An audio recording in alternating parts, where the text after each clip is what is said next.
लो आज फिर देर हो गई। इन सिटी बसों में बैठना तो किसी सज़ा से कम नहीं है।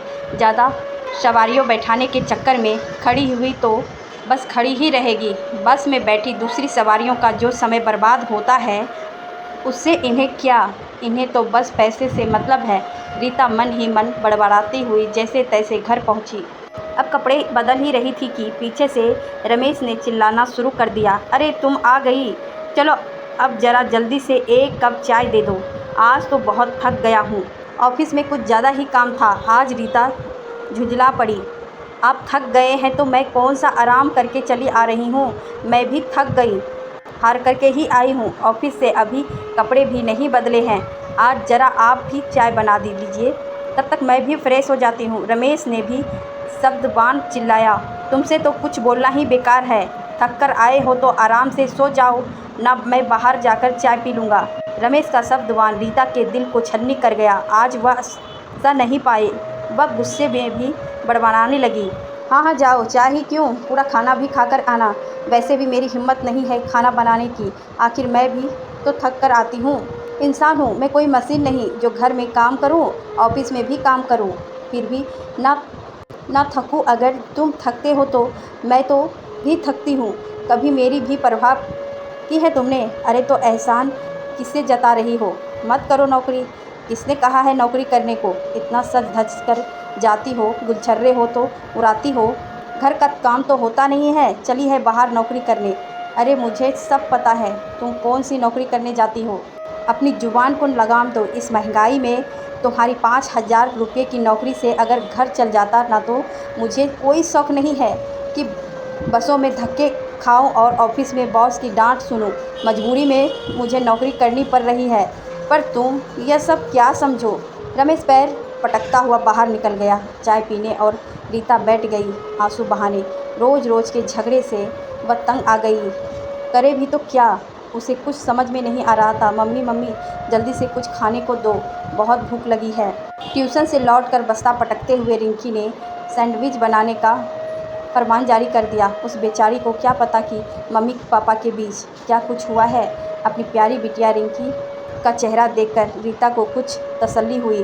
उसका क्रोध भी कुछ ठंडा पड़ चुका था अब तक। हाँ बेटा जल्दी से मुंह हाथ धोकर आओ, तब तक मैं तैयार करती हूँ। रीता ने अपने चेहरे का भाव छिपाया और लग गई काम में। वह नहीं चाहती कि पति पत्नी के बीच तनाव का कोई बुरा असर उनकी बेटी के कोमल मन पर पड़े। यह बेटी ही तो वह सहारा है जिसके कारण रीता अब तक सब कुछ सहती आई है। रिंकी बेटा आपका नाश्ता तैयार है, जल्दी जाओ।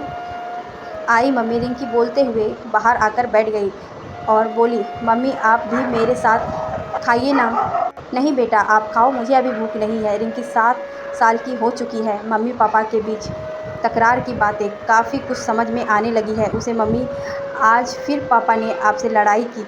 नहीं बेटा नहीं तो नहीं मम्मी, मुझे सब पता है।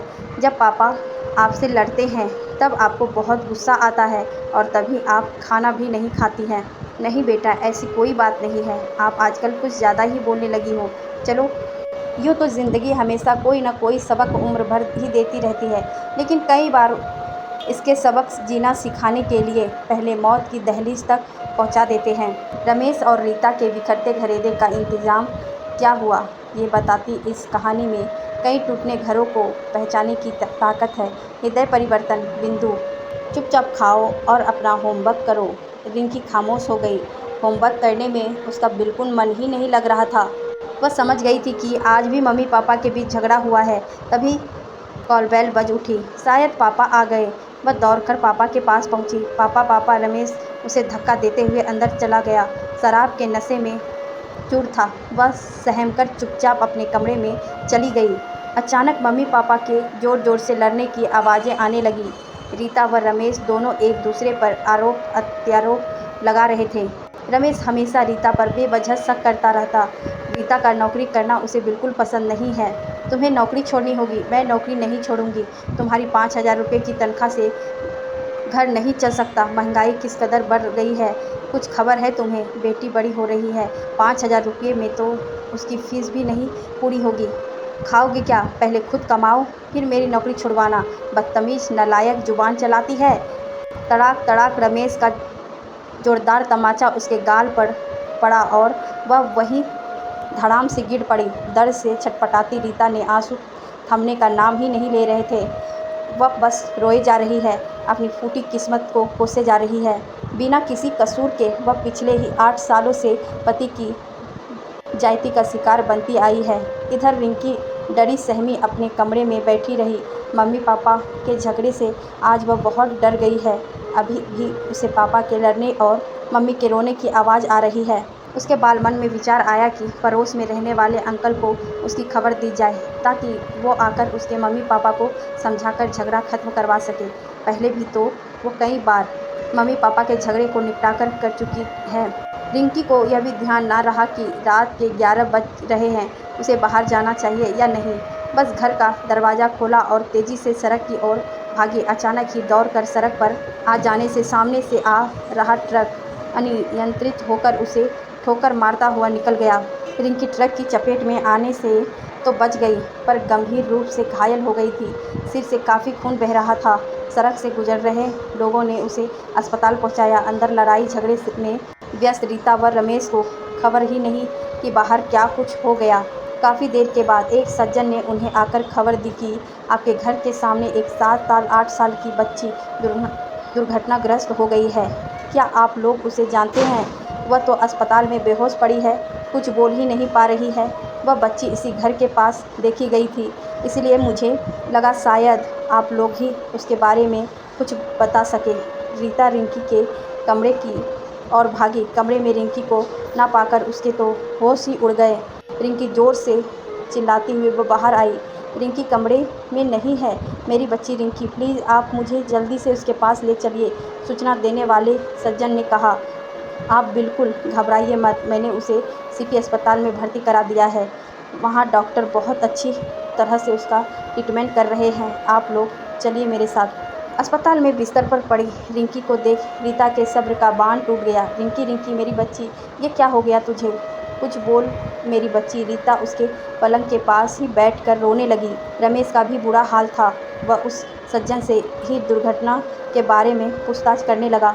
रमेश मन ही मन अपनी गलती स्वीकार कर रहा था। अपनी बच्ची की तरफ ध्यान दे पाया और पत्नी से भी बहसबाजी करता रहा। इसी बीच यह दुर्घटना हो गई। अचानक रिंकी बेहोशी की हालत में धीरे धीरे बड़बड़ाने लगी। पापा मम्मी प्लीज़ मत करो, मारो। पापा मत लड़ो। मम्मी प्लीज़ आप भी मत लड़ो। पापा मम्मी को मत मारो, मत मारो। रमेश डॉक्टर के पास दौड़ा। डॉक्टर प्लीज़ जल्दी चलिए, शायद मेरी बेटी को होश आ गया है। डॉक्टर ने आकर मुआयना किया। आपकी बेटी शायद बहुत दहशत में है, बहुत डरी हुई है। किसी घटना का इसके मस्तिष्क पर बुरा असर पड़ा है। आपको इसका बहुत ध्यान रखना होगा। मैं अभी कुछ दवाइयाँ लिख देता हूँ, आप देते रहिएगा। 2 दिन तक बिना कुछ खाए पिए रीता अपनी बेटी के सिरहाने पर बैठी रहती। वह यही सोचकर परेशान होई जा रही थी कि अगर बच्ची को कुछ हो जाता तो वह क्या करती, कहाँ जाती। यह बच्ची ही तो है जिसका चेहरा देखकर वह जी रही है और इसके पापा के अत्याचार को सह रही है। आज रिंकी को पूरी तरह होश आ चुका है। अपने मम्मी पापा को अपने पास खड़ा रोते देख वह भी रो पड़ी। पापा मम्मी प्लीज़ आप लोग झगड़ा मत करना, नहीं तो मैं फिर अंकल को बुलाने जाऊंगी और ट्रक से टकरा जाऊंगी। अच्छा तो तुम अंकल को बुलाने जा रही थी और तभी यह एक्सीडेंट हुआ? हाँ मम्मी। रीता व रमेश दोनों अपनी बेटी के सामने आज अपने आप को लज्जित महसूस कर रोने लगे। बेटा आप जल्दी से ठीक हो जाओ, फिर हम अच्छे से साथ में रहेंगे और कभी झगड़ा नहीं करेंगे, प्रॉमिस। हाँ बेटा प्रॉमिस। आज रिंकी की जो हालत हुई वह रीता व रमेश के आपसी तनाव व झगड़े की वजह से हुई। उन्हें अपनी इस गलती का एहसास हो गया है कि उनके आपसी बर्ताव का उनकी बच्ची पर कितना बुरा असर पड़ रहा है। इसके भविष्य को ध्यान में रखकर दोनों ने तय कर लिया कि अब वो कभी भी ऐसा नहीं करेंगे। आज रिंकी की अस्पताल से छुट्टी हो गई। दोनों अपनी बेटी को लेकर घर जा रहे हैं।